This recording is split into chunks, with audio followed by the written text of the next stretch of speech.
Oh, here we are. Nasty job this. Scraping underneath it.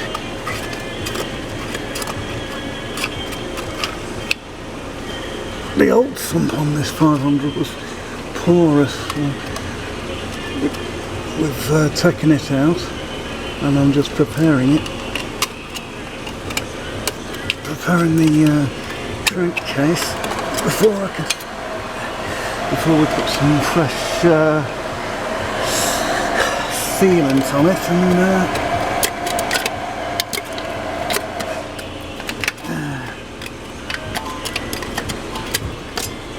and put it and replace the sump.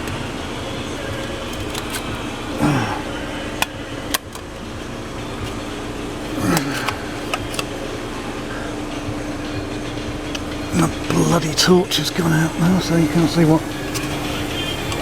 You can see there where all that black residue is. That's where all the old stuff was. It's disgusting.